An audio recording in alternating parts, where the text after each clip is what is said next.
Kumpirmado ang pambabasted ni Catherine Bernardo kay Alden Richards. Kasi parang ganun eh, when I love these people dearly, this group of people. Ang tagal ko po silang kasama. It's a good 6-7 years of my entire career. And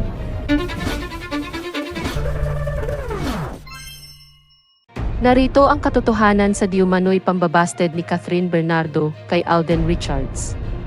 Maraming kumakalat na balita ngayon sa social media tungkol sa panliligaw ni Alden kay Catherine. May mga napapabalita di umanong binasted na ni Catherine si Alden sa panliligaw nito. Ito ay bali-balita lamang kaya raw wala ng mga updated interactions na nakukuha at nakikita ngayon dahil raw hindi na natuloy ang panliligaw ni Alden Richards kay Catherine Bernardo. Pero walang kumpirmasyon tungkol dito. Medyo nagiging toxic na rin kasi ang fans ni Daniel Padilla ng Katniel at ang Katden dahil nagbabangayan ang ilan sa mga ito sa social media.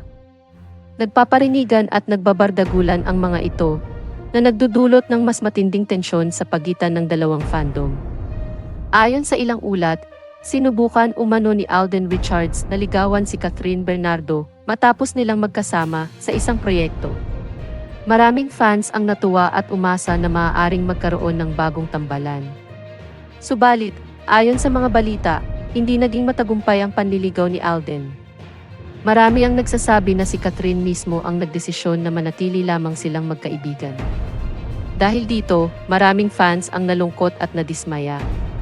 Ang ilan sa mga tagahanga ni Alden ay naghayag ng kanilang pagkadismaya sa social media, habang ang mga tagahanga naman ni Catherine at Daniel ay tila natuwa sa balitang ito. Ang tila pag-aaway ng dalawang fandom ay nagresulta sa mas marami pang spekulasyon at kontrobersya. Gayunpaman, nananatiling tahimik sina Catherine at Alden tungkol sa isyong ito. Wala pa silang opisyal na pahayag na nagkukumpirma o nagde-deny sa mga balitang ito. Ang tanging malinaw ay patuloy pa rin ang suporta ng kanilang mga tagahanga sa kanilang mga karera. Samantala, patuloy ang mga fans ni Daniel Padilla na ipinagtatanggol ang kanilang idolo at ang tambalan nila ni Catherine. pero wala pa rin naman experience po na na-scam ako sa ganung aspeto. Pero right now kasi parang if I really want to settle down and by the time that I look for someone already to be my partner, gusto ko ready na talaga ako. Yung I can say that I can really settle. Hindi yung sinabi ko lang settle down, pero andyan ka pa rin. Para prepared din po ako, prepared yung partner ko, and eventually our family as well. Pero ngayon nagsasama kayo ni Sanya no festival. Yes, yes. Before, parang may mga vlogs na nag-date kayo. Ay, wala pong ganun. Hindi po kami nag-date. Parang, So, ngayon lang kayo talaga magsasama ni Sanya. well, nagkikita-kita po kami sa GMA. Pero we're friends, but wala pa pong something romantic and hindi po kami nag-date. Then sinabi mo pag-ready ka na, ano ba yung bagay yung masasabi mo ready? Ready saan? Ready na po akong iwan yung work ko. Ready na po akong mag-lilo. Ang hirap kasi nun dito doon, parang kasi halimbawa mag-partner ka, di ba? And then baka hindi lang, I'm not saying hindi ko siya inuunahan yung iisipin ng partner ko, but really it's more of if I wanna venture into the settling down stage, gusto ko andun ako sa family ko, gusto ko yung mga anak ko, hindi ko sila makikita ko yung paglaki nila. Kaya kung nakikita po natin yung iba nating mga kasama sa showbiz na nagkakaanak, nawawala for some time and then babalik. Ako po kasi siguro, by the time na magka-family, mas focus ko yung family ko. And then pag nagkaroon na lang ako ng chance ulit, babalik. Pero family muna. Kasi Kasi totally magka-girlfriend. no po. Po? Pag magka-girlfriend sa kanil, sabihin, mas kailangan mo sa showbiz. Ako po parang ganun ko po siya iniisip. Hindi mo kayang pagsabayin. Hindi po. Kasi may mako-compromise po ako and right So now. hindi pwedeng artista ang maging girlfriend mo ba? Katulad ng chine-chase mo sa'yo.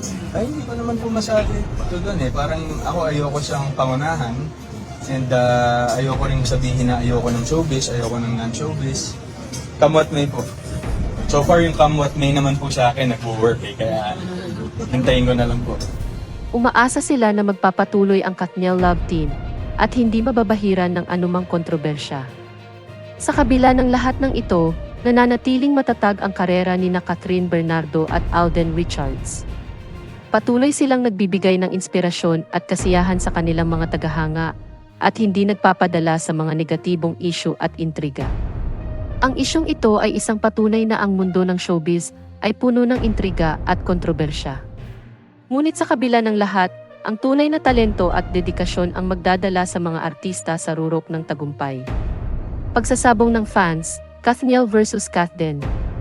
Ang sabi kasi ng mga tagahanga ni Daniel Padilla at ng Kathniel ay lahat raw ng inilalabas na update sa Kathden ay walang katotohanan at pawang gawa-gawa lamang ng mga tagahanga.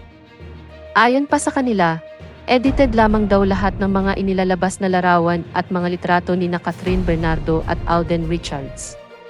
Sa kabila ng mga pahayag na iyon, nananatiling tahimik ang mga tagahanga ng Kathden at naghihintay lamang sa mga susunod na update ng kanilang mga iniidolo.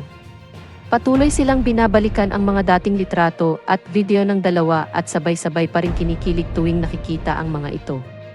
Dahil dito, hinala ng mga fans ng Kathden na mukhang gawa-gawa lamang ng mga tagahanga ni Daniel Padilla o ng Kathniel ang mga balibalitang binasted umano ni Catherine Bernardo si Alden Richards sa kanyang panliligaw. Lumalakas ang kanilang paniniwala na mayroong intensyon ang kabilang kampo na sirain ang imahe ng Kathden sa pamamagitan ng pagpapakalat ng mga maling impormasyon at peking balita. Sa kabila ng lahat ng mga ito, nananatiling buo ang suporta ng mga tagahanga ng Kathden kay Catherine Bernardo at Alden Richards. Patuloy silang umaasa at naniniwala na magpapatuloy ang magandang relasyon ng dalawa kahit na ano pa ang sabihin ng iba. Pinipili nilang manahimik na lamang at hintayin ang mga opisyal na pahayag mula sa kanilang mga iniidolo, sa halip na pumatol sa mga intriga at kontrobersya na binabato sa kanila. Sa gitna ng mainit na bangayan ng dalawang kampo, patuloy pa rin ang paglabas ng mga bagong balita at larawan tungkol sa Kathden na nagiging sanhi ng patuloy na pagkakawatak-watak ng mga tagahanga. Ngunit sa kabila ng lahat, ang suporta ng bawat isa para sa kanilang iniidolo ay hindi matitinag at nananatiling matatag. Masusing pagsusuri, totoo nga bang may namumuong pag-iibigan sa pagitan ni Alden Richards at Catherine Bernardo? Dahil kung mapapansin natin, madalas nilang bukang bibig si Joy sa Hong Kong noong nagsushooting pa sila doon. Ayon sa mga ulat, naging malapit ang dalawa habang ginagawa ang kanilang proyekto, at madalas nating makita ang kanilang mga larawan na magkasama. Hindi lingid sa ating kaalaman na madalas bigyan ni Alden Richards ng bulaklak si Catherine Bernardo, isang bagay na nagpatibay sa mga espekulasyon tungkol sa kanilang relasyon. Kaya naman, hanggat wala namang kumpirmasyon sa Kathden mula sa kanilang mga kampo, mas mainam na huwag tayong agad-agad maniniwala sa mga sabi-sabi, lalo na kung ang mga balitang iyon ay nagmumula lamang sa mga basher ng Kathden. Sa ngayon, masaya tayo na malaman na nagkasama ang dalawa upang magsimba, isang kilos na nagpapakita ng kanilang pagiging malapit at pagkakaibigan. Ito ang pinakabagong update mula sa kanila na nagpapatunay na maganda ang kanilang samahan. Gayunpaman, kinakailangan pa rin natin ng opisyal na pahayag mula kina Alden Richards at Catherine Bernardo upang tuluyan ng masagot ang mga katanungan ng kanilang mga tagahanga at ng publiko. Habang naghihintay tayo ng malinaw na kasagutan, nararapat lamang na igalang natin ang kanilang pribadong buhay at iwasan ang pagkalat ng hindi beripikadong impormasyon.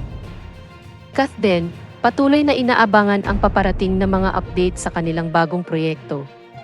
Kahit anong negatibong balita ang ilabas ng mga bashers, nananatili pa rin tayong naghahangad ng positibong mga pangyayari para kina Catherine Bernardo at Alden Richards sa kanilang bagong proyekto. Lalo na ngayong paparating na ang mga balita mula sa kanilang shooting location sa Canada at sa Amerika, tunay namang umaasa tayo sa mga araw-araw na updates mula sa kanilang produksyon. Alaala pa lamang ng pag-shooting ni Alden Richards sa Hong Kong, nabuhay ang ating interes sa kanilang susunod na proyekto na walang iba kundi ang Hello Love Goodbye. Sa bawat araw na lumilipas, lalong lumalapit ang paglalabas ng kanilang bagong pelikula. Kaya't patuloy tayong umaasa at nag-aabang. Sa panahon ngayon na puno ng mga impormasyon sa social media, mahalaga ang tamang pag-check ng mga datos bago tayo maniwala. Kaya't patuloy nating susubaybayan ang kaganapan sa Kathden sa tamang mga platform para sa mga tunay na updates.